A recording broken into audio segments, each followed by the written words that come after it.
All right, folks, some breaking news. The federal government has indicted Donald Trump in their classified inquiry. ABC News is saying that two sources have confirmed that Donald Trump has been indicted. In fact, Trump has tweeted on Truth Social that his attorneys have been informed that he is being indicted and he is to appear in a Miami courthouse on Tuesday at 3 p.m. Special counsel, of course, Jack Smith has been investigating the classified documents issue. And again, these were the documents that they say were being mishandled by Trump at Mar-a-Lago. And now CNN is reporting, Associated Press is reporting, numerous folks are reporting that indeed Donald Trump has been indicted on 7 counts in the classified documents probe. Candace, explain to our audience what this means for the Department of Justice to indict a former president of the United States. You know, the feds don't just do things willy-nilly. They clearly have got the goods on Donald Trump. That's right. And they impaneled more than one grand jury. And, you know, the grand jury is, and all the documents are sealed, so we don't know exactly, for example, what was happening in the Florida grand jury, which kind of popped up over the past couple of weeks. What were they doing there? What we do know is this, as you said, the feds don't play. And when they have an indictment where all the parties who are involved can agree that this is enough to perhaps bring this to trial and then find a guilty verdict, that means that they have the receipts. That means that they have the goods in order to move this along. Now he's going to make an appearance in front of the court on Tuesday to hear the exact charges that were brought against him. He'll have the opportunity to respond, and his attorneys will have the opportunity to file any paperwork that they might need in order to get this going in terms of, the next steps in the judicial process. They get to actually have their voices be heard. But as you said, this is something that the feds take seriously, and it is very unusual for this to happen to someone who was the former president. Of course, it has happened before. However, in this case, we know that Donald Trump did a lot of damage to himself by talking. There are recordings of him talking about having certain classified documents. He has made up untruths about how to declassify documents. You know, when I take it home, these documents, they are classified on their own. He's just making it up as he goes along, and he is providing just Christmas gifts for the prosecutors in order to make their case. And they are now opening up those gifts. And what is in it? An indictment. And that is what we're seeing. And we are not surprised. Reese, a number of people have been highly critical of Attorney General Merrick Garland, saying he has let Donald Trump off the hook. The reality is this case could not have moved forward without Merrick Garland giving his head nod to move ahead. That says a whole lot that a former federal judge, somebody who was nominated to the U.S. Supreme Court by President Barack Obama, who now is the Attorney General, would give the go-ahead for an indictment against a former occupant of the White House. Oh, well, they should have let him become the Supreme Court justice instead of stealing that seat. You know what I'm saying? So now he's up there handing Trump his ass. And I think when Jack Smith was appointed, people said that he means serious business. And it's clear he didn't lollygag around for years like Mueller did, acting like he didn't really give a damn about the fact that the president was a Manchurian candidate. He got right down to business. And the reality is that Trump is guilty as fuck. He's on tapes, as Candace said, basically talking about classified documents. And this is incredibly severe. I mean, anybody who's ever held a clearance knows that when your first briefing, they scare the shit out of you. I mean, if you are not scared to ever even remotely do anything that could be seen as inappropriate with classified material, then you just don't give a damn about the rule of law. And so this as the chicken's coming home to roost. And we knew during the 2020 campaign, many of us said that the biggest threat to national security is Donald Trump. And he's always played fast and loose with classified documents. He played fast and loose with people even getting security classifications. Remember, Ivanka Trump and Jared Kushner could not pass an independent classified vetting, and he directed that they get security clearances anyway. And so he should have done what he was supposed to do. There aren't a whole lot of laws that are necessarily the president has to abide by, but this is one of those areas where he screwed up. But the scary part isn't even necessarily that we have a president that's being indicted for this. It's what did he actually do with those secrets? Who did those secrets go to? For what money was exchanged? And what damage has it already done to our national security? That's what we really need to be worried about. Greg, of course, Trump's lawyers were brought into the DOJ. They essentially got a heads up. They even said, more than, look, when you get called in by the DOJ, they're letting you know, yo, your boy's about to get indicted. And according to this, so this is what ABC said, quote, this is Catherine Faulders. We're learning from our sources that there appears to be at least 7 counts here. This ranges from everything from the willful retention of national defense information to conspiracy to a scheme to conceal to false statements and representations. We even have seen reports, Greg, that the feds have flipped Mark Meadows, Trump's former chief of staff, and have given him some form of immunity. Trump is already saying these are lies, this is false, all the sort of stuff like this here.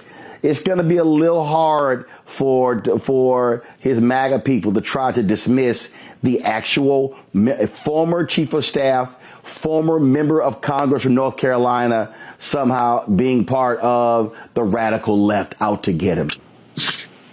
Dismiss it.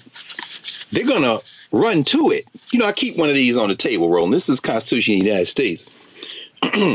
This is the qualification for being president of the United States. No person except a natural born citizen or a citizen of the United States at the time of the adoption of this Constitution shall be eligible to the office of president. Neither shall any person be eligible to that office who shall not have attained the age of 35 years and been 14 years a resident within the United States. You can be the president of the United States in prison. Donald Trump has understood something. There is no constitutional bar to that. Let's get past even a jury conviction. If you can find a jury to convict Donald Trump, there's going to be venue changes. You got some white nationalists out there trying to get on the jury. Let's get past all that and say they put him in jail and say you got a 100-year sentence. Okay. In 1920, Eugene V. Debs, running on the socialist ticket, serving a 10-year sentence because he refused to participate in World War I, got 1 million votes, 3%. Of the president of the United States run. Now, I'm sure people have heard this a million times, so I'll keep this short. Donald Trump ain't Eugene Debs.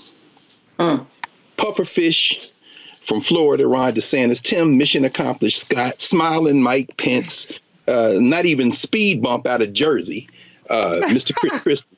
None of them, all of them, Rhonda Haley, whose daddy taught damn near 30 years at Voorhees HBCU, and she seems to have learned nothing from it, Nikki Haley.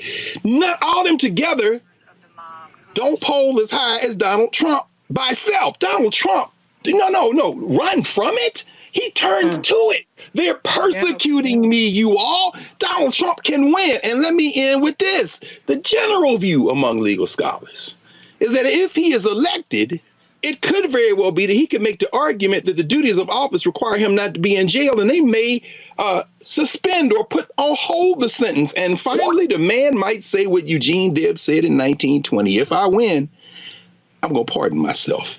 Let's strap in and see how this turns out.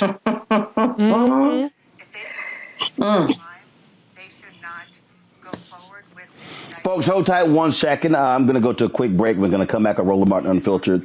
And I'm going to play for y'all this clip that was in the CNN town hall where this fool, Mike Pence, who was Trump's vice president, was asked by Dana Bash about this very issue. And if y'all want to hear a weasel, you're going to hear one in 2 minutes. Back in a moment. So, folks, the breaking news, Donald Trump has been indicted by a federal grand jury regarding the classified documents probe. Indicted on 7 counts. He has to appear in a Miami courtroom at 3 p.m. on Tuesday. Now, if you want to see a coward, Mike Pence is a perfect example. CNN had their town hall, and Dana Bash asked him about this very issue. Listen to Mr. Law and Order, who was running out at the mouth about how we need to be prosecuting people for guns and what's happening in Chicago. Listen to what he had to say about, his former guy breaking the law. Solves these issues without an indictment. Sir, I just want to clarify. What you're saying is that if they believe he committed a crime, they should not go forward with an indictment. You just talked before about committing to the rule of law. Let me be clear that no one's above the law. Okay. But with regard to the unique circumstances here, look, those classified, I had no business having classified documents in my residence, and I took full responsibility for it. President Biden had no business having them in his residence from when he was vice president as well. And the same with former President Trump. But I would just hope that there would be a way for them to move forward without the dramatic and drastic and divisive step of indicting a former president of the United States. We've got to find a way to move our country forward and restore confidence in equal treatment under the law in this country. We really do.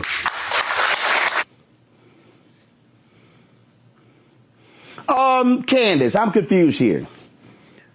Either you believe in the law or you don't. 2, he said, I fully cooperated. Donald Trump didn't. The difference between Mike Pence and Joe Biden is Donald Trump purposely obstructed the law. He did not. They were moving. We're going to know on Tuesday the specifics, but they were literally moving it around. He was ignoring the DOJ, ignoring the lawyers. He was breaking the law. He was breaking the law, and you're as confused as I am with what Mike Pence said. He was just putting words together. It didn't make any sense. But what we do know is this, that the world is already divided. The country is already divided because of Donald Trump. So that's the worst argument that he could have made in all of this.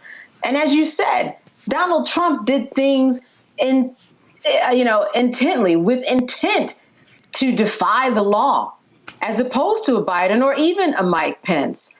So I don't know why in the world. And that's what we're going to see a lot of. We're going to see who is going to be the first candidate, whether it's going to be DeSantis, it's probably going to be Christie, it won't be Pence, to really get at the heart of Donald Trump and call him out for who he is, because nobody's done it so far.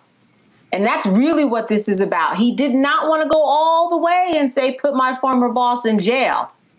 He was playing all sides to make sure that he wasn't the target of Donald Trump itself. And that's what we are seeing in that clip right there. See, here I love this, Rishi. We're so divided.